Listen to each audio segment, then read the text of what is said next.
अजमत bag, इनकी बीवी और इनके 2 बच्चे रहते थे। अजमत बेग के बड़े बेटे का नाम वक़ार था। अजमत बेग ने दूसरी शादी की थी क्योंकि इनकी पहली बीवी इंतकाल कर चुकी थी। वक़ार इनकी पहली बीवी का बेटा था और नाज़िया जो कि इनकी दूसरी बीवी की बेटी थी, जिसे प्यार से नाज़ी भी कहते थे।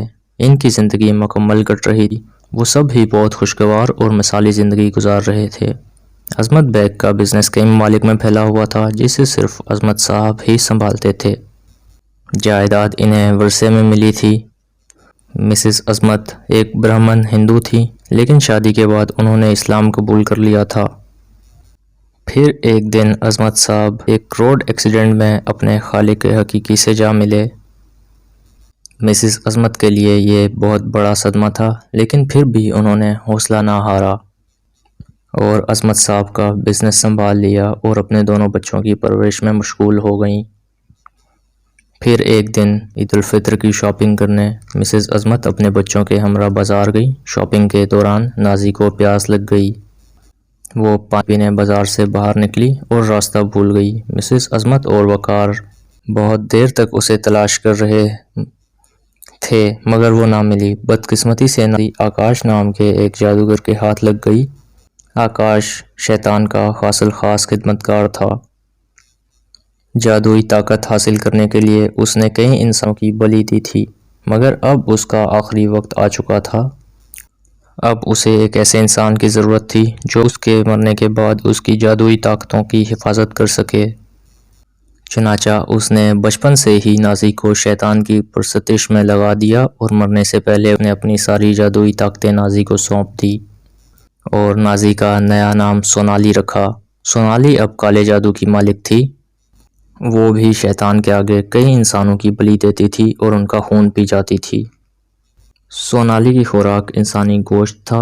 सोनाली 3 साल की थी जब वो अपनी फैमिली से बिछड़ गई थी, इसलिए उसे अपने माजी के बारे में कुछ भी याद ना था। वो अपनी फैमिली के बारे में जानना चाहती थी। अब वो एक आदमखोर जादूगरनी बन चुकी थी, मगर इसके बावजूद वो अपनी फैमिली को ढूंढकर उनके साथ रहना चाहती थी। एक दिन वो काले जादू की मदद से शैतान के सामने एक मासूम बच्चे की बलि देकर अपनी फैमिली का पता लगाने की कोशिश कर रही थी। उसने कुफ्र बकते हुए शैतान की पूजा की और अपनी आंखें बंद करके शैतान से राब्ते में चली गई। सोनाली ने शैतान से अपनी फैमिली के बारे में पूछा तो शैतान ने उसे कहा कि वो 40 इंसानों की बलि दे और उन 40 लोगों में जिसकी आखिरी बलि दी जाए वो एक ऐसा जवान लड़का हो जो चांद की 14वीं को पैदा हुआ हो। सोनाली अब अपनी पूरी ताकत से उन 40 लोगों की बलि चढ़ाने में कोशां थी और आखिरकार उसने चांद की 14वीं को पैदा होने वाले लड़के का भी पता लगाया। वो कोई और लड़का नहीं बल्कि उसका अपना भाई वक़ार था। वक़ार बचपन ही से इल्मियात सीखकर बड़ी बुरी ताकतों को दुनिया से ख़त्म करना चाहता था। अब उसने बुरी ताकतों के ख़िलाफ़ काम करना भी शुरू कर दिया था। वक़ार अमलियात की मदद से अपनी बहन नाज़ी को भी ढूंढना चाहता था।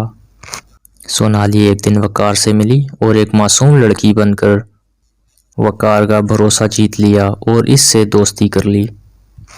सोनाली अपनी 40वीं बलि की तैयारियों में कोशां थी। दूसरी तरफ वक़ार काली ताकतों के खिलाफ सरगर्मियों में मसरूफ़ था। इस सिलसिले में वो अपने उस्ताद मोहतरम कारी अब्दुल हक से मिला, जिनसे वक़ार ने अमलियात सीखी।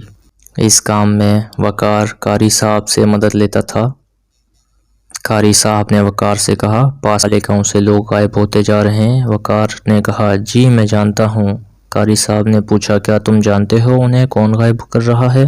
वक़ार बोला, जी नहीं। कारी साहब ने वक़ार को बताया कि सोनाली नाम की एक जादूगरनी है जो लोगों को गायब कर रही है। सोनाली कोई और नहीं, तुम्हारी बहन नाज़ी है। नाज़ी जब तुम लोगों से बिछड़ी तो वो एक आकाश नामी जादूगर के हाथ लग गई और आकाश ने उसे काले जादू सिखाकर शैतान की इस परस्तिश में लगा दिया था। अब वो एक आदमखोर जादूगरनी बन गई है और वो अपनी फैमिली का पता लगाने के लिए 40 लोगों की बलि दे रही है। इसका आखिरी हदफ तुम हो, क्योंकि तुम चांद की 14वीं को पैदा हुए थे। ये सब सुनकर वक़ार सकते में आ गया। कारी साहब ने वक़ार को समझाया कि तुम्हें सोनाली को ख़त्म करना होगा, वरना वो यूं ही मासूम लोगों को मौत के घाट उतारती रहेगी। वकार ने खुद को संभाला और अपनी बुराई को मिटाने के अज़म पर कायम रहा और सोनाली को ख़त्म करने के लिए उसके गार में की तरफ निकल पड़ा। गार में पहुंच के साथ उसने देखा कि एक तरफ हड्डियों का ढेर है और दूसरी तरफ सोनाली शैतान की पूजा में मसरूफ़ थी। सोनाली के जादू की मदद से जान चुकी थी कि वो बचपन में ही अपनी फैमिली से बिछड़ गई थी और अब उसका एक भाई उसे ढूंढते हुए इसके पास आएगा। इस पहले कि वो और कुछ जान पाती, वकार सोनाली को देखकर जज्बाती होकर आंखों में आंसू लिए उससे पुकारता है, नाजी। वकार की आवाज़ सुनते ही सोनाली पलटकर वकार की तरफ देखती है।